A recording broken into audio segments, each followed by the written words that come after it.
today in Nigeria also marks the conclusion of President Buhari's third year in office, and it is expected that the president will address the nation. The party, who disclosed this in a statement, said a May Day address by the president since his inauguration had contained deceits, falsifications, and unfulfilled promises.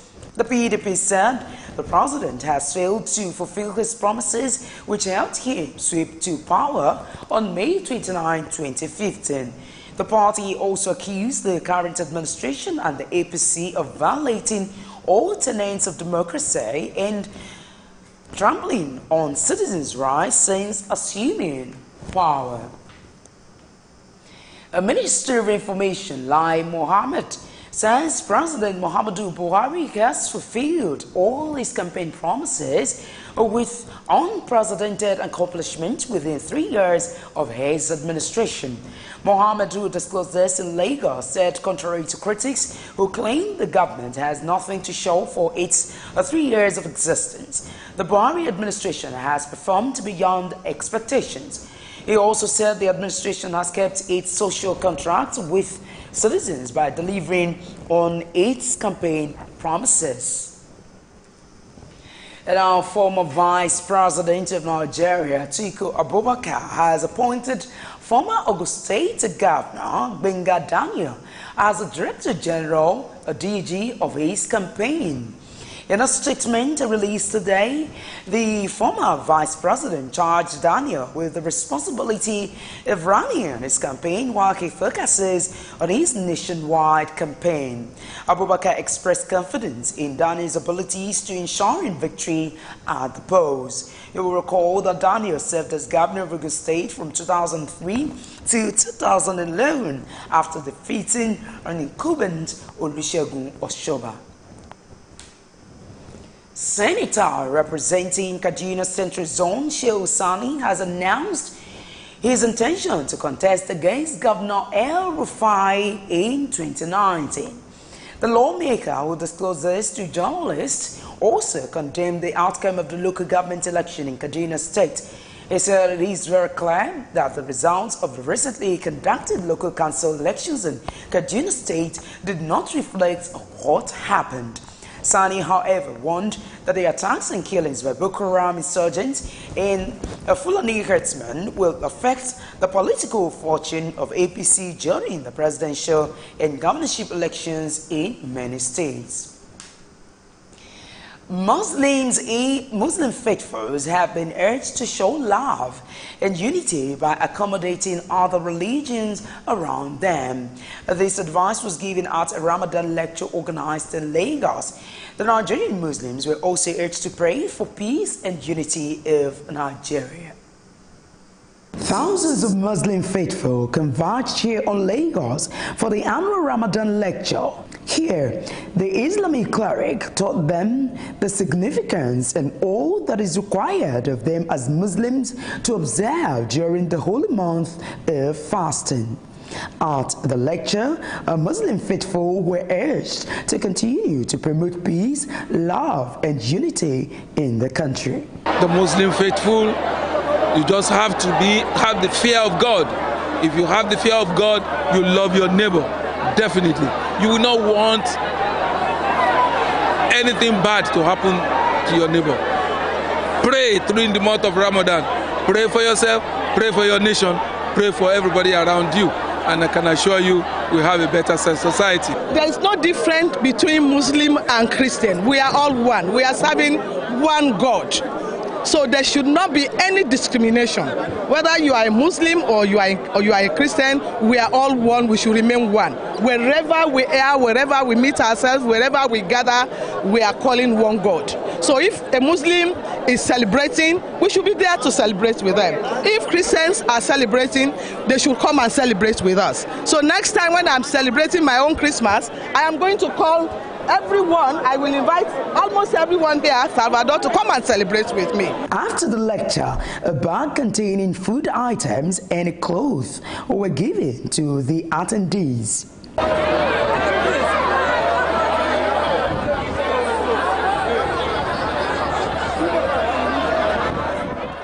Moshood Salvador, who is also the organizer of the lecture, speaks on the rationale behind giving and his personal motivation and commitment to zakat. I started in Nowoduni when I was very much after the death of my father. My father usually take the wasi from Mubali Gudin and Nadekule Mosque in Nawoyokun. Immediately he died, I took it up. And I started with about 20 people to give the clothes, their needs and everything. And that is how the thing started to grow and become this big. Today, we have recorded more than 5,500 people. If you go to where the wealthy people sit and you start to give them this, they can even kick it with their legs. It is only people that needs it, you provide for them. Massive crowd here, all struggling to get their own bag of goodies. But of course, if Muslim politicians can also emulate such virtue, then I believe we wouldn't have this kind of crowd at a lecture like this. Well, one can only hope that Nigeria will get better someday. We're from the lecture venue, Madenika Weyajibo. A former Minister of State for Finance Bashir Yuguda, former Governor of Zamfara State Aliyu Shinkafi, and two others have been arraigned before a federal high court in Zamfara. The Economic and Financial Crimes Commission, EFCC, is prosecuting Yuguda and his accomplices on a 5-count charge of conspiracy and money laundering. Others charged before the federal high court are Aminu Ahmed Nahuje and Ibrahim Malaha. EFCC spokesperson Wilson Uwujarin, who disclosed this in a statement today, accused them of allegedly receiving 450 million naira of money from a former Minister of Petroleum Resources, Desiree Alice Madueke. According to Uwujarin, the money was meant to influence the outcome of the 2015 general elections. In her ruling, the trial judge, Justice Mutala, granted the defendant's bail in 5,000 naira only, 500 million naira only, each in 2 shorties in like sum. A federal high court has adjourned the trial of a former chief of air staff, Adeshola Amosu, to June 13 and June 14 following the absence of his lawyer, Bolaji Ayoride, in court. Amosu is facing charges bordering on conspiracy, stealing, and money laundering. He is being tried alongside 2 other officers of the Air Force, Jacob Adigun and Gbadebo Olubenga, for alleged a 3.6 billion naira fraud. The Economic and Financial Crimes Commission, EFCC, had arraigned the defendants before Justice Mohammed Idris on June 26, 2016, and they all pleaded not guilty to the charges leveled against them. And our coalition of civil society organizations on human rights and conflict resolution in Nigeria and has faulted Amnesty International report accusing the Nigerian military of human rights violations. The group had reported how the Nigerian military and civilian joint task force separated women from their husbands and confined them in remote satellite camps where they have been raped and sometimes in exchange of food items. A report. Reacting to the reports at a conference in Abuja, Executive Director of the group, Maxwell Gowon, said the legitimate operations of the military is constantly hampered by the Amnesty International misleading reports, which he said has great consequences for the overall security architecture of Nigeria. Gowon also accused individuals in political tyranny of providing local funding to supplement the foreign clients of Amnesty International with a view to impacting 2019 general elections. We are calling on them to be more professional in carrying out responsibilities and to look into the sovereignty of the nations they are operating. And the civilian population in the Northeast is what we are more concerned about, because for some of us that have been to Northeast and most of the states affected by this insurgency, you will actually know that, yes, you expect to see that at least there are areas that human rights violation will be tempered with. So we are looking to see that Amnesty is being decent, is being proactive, and reason within the context of the role. On his part, National Coordinator, League of Students, Obende Gideon, said Amnesty International's report was mainly a compilation of unsubstantiated allegations, adding that the professional manner in which the military handled the war against terrorism in the country is commendable. We believe that if accusations have been made, the military should be called to question. And if the military does not take decisive action, then you can hold them to question. We're publishing this report without engaging the relevant authorities. I believe it is even better. The report had sparked controversy, with many Nigerians calling for the head of the international agency. Zamfara State Police Command has confirmed the death of 7 persons in a fresh attack launched by gunmen in Gidan Golda, a district, Maradun local government area of the state. Public Relations Officer of the command, DSP Mohammed Shehu, discussed this to journalists in Gazau on Sunday. He said the unidentified bandits attacked people of Gidan Labu village while the victims were clearing their farmlands to prepare for this year's rainy season. Shehu said the command and other security agencies have already deployed security personnel to the area to maintain peace and stability. He, however, urged people of the state to continue to support security agents with information on criminals to enable them to take proactive measures. 2 female suicide bombers suspected to be Boko Haram members have killed at least 3 people in Mashamari area of Okonduga in Borno State. The bombers reportedly detonated their explosives inside a house and near a mosque in Mashamari area of Kunduga on Sunday night. The Chief Security Officer of Borno State Emergency Management Agency, SEMA, Bello Dambata, said 3 people were killed in the 2 attacks and 7 others were injured. Dambata said one of the bombers detonated near a mosque while residents were preparing for the evening prayers, and moments later the second one detonated inside the house. The Federal Road Safety Corps, FRSC, has commenced the process of recruitment as approved by the federal government by opening its portal to receive applications from suitable qualified candidates for employment into the various cadres of the Corps.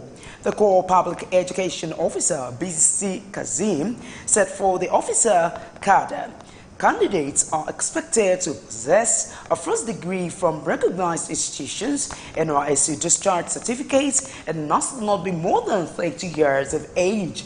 It said requirements for MEII or Nigeria Certificate of Education, registered nurse, or registered midwife.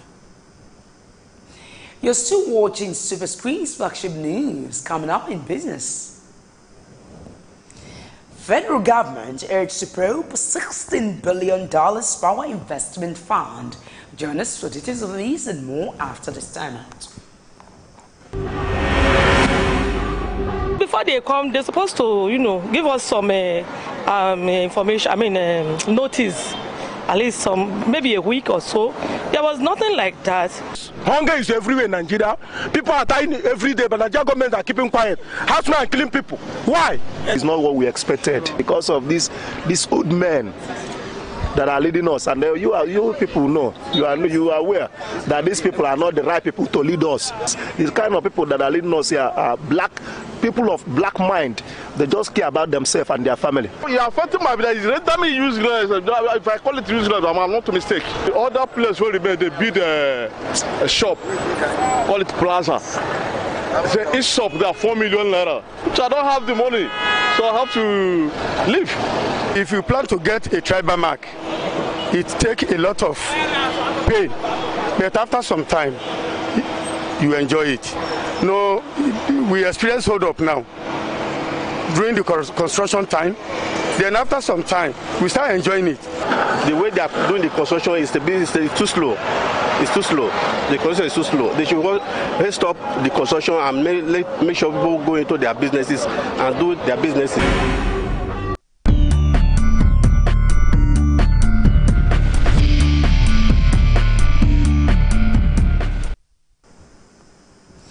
Welcome back. And now talking business news now.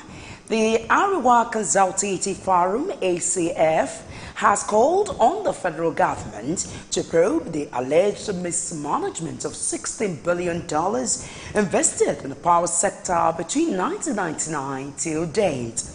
In a statement issued by its National Publicity Secretary, Mohammed Ibrahim, Ariwa said the call for probe of the power sector has become necessary considering the harm which corruption has inflicted on the nation and the promise by the current government to fight it.